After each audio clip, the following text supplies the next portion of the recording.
നമ്മുടെ സംസ്ഥാനത്ത് 2016 ആരോഗ്യരംഗം മെച്ചപ്പെടുത്തുന്നതിനായി സംസ്ഥാന സർക്കാർ ആവിഷ്കരിച്ച പദ്ധതിയാണ് ആർദ്രം പദ്ധതി.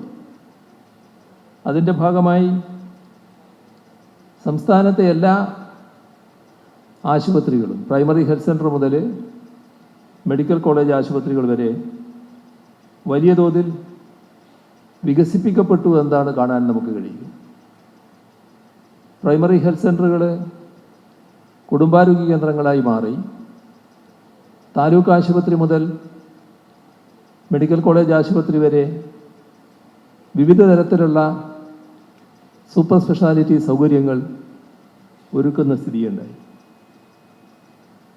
ഇതിൻ്റെ ഭാഗമായി തന്നെ ഒരുപാട് നേട്ടങ്ങൾ പൊതുവെ നമ്മുടെ സംസ്ഥാനത്ത് നേടാൻ കഴിഞ്ഞിട്ടുണ്ട്.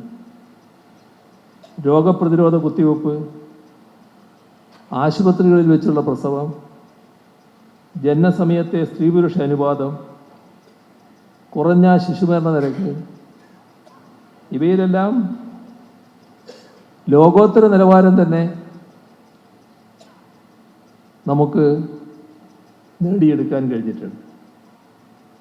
എന്നാൽ ആ നേട്ടങ്ങളിൽ നാം അഭിമാനിക്കുമ്പോൾ തന്നെ ഇത്തരം നേട്ടങ്ങളെ പിന്നോട്ടടിപ്പിക്കുമാറുള്ള ചില അശാസ്ത്രീയ പ്രവണതകൾ സംസ്ഥാനത്ത് തലപ്പൊക്കുന്നത് നാം ഗൗരവമായി കാണും.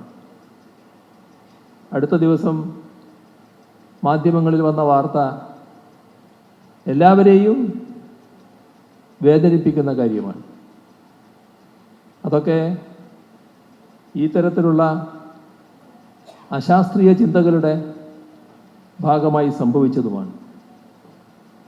വാക്സിൻ വിരുദ്ധത, ഗർഭകാലത്തും പ്രസവത്തിലും സുരക്ഷ ഉറപ്പാക്കാനുള്ള വിമുഖത, ഇതൊക്കെ വളരെ പ്രധാനപ്പെട്ടതാണ്. ആധുനിക വൈദ്യശാസ്ത്രം വലിയ തോതിൽ പുരോഗതി പ്രാപിച്ച ഈ ഘട്ടത്തിൽ അതിൻ്റേതായ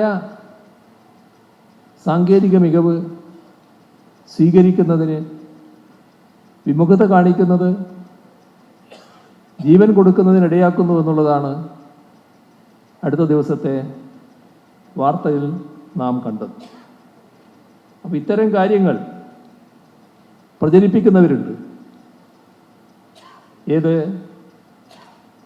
ഈ അശാസ്ത്രീയമായ കാര്യങ്ങൾ, ആ അശാസ്ത്രീയമായ കാര്യങ്ങൾ പ്രചരിപ്പിക്കുന്നവർ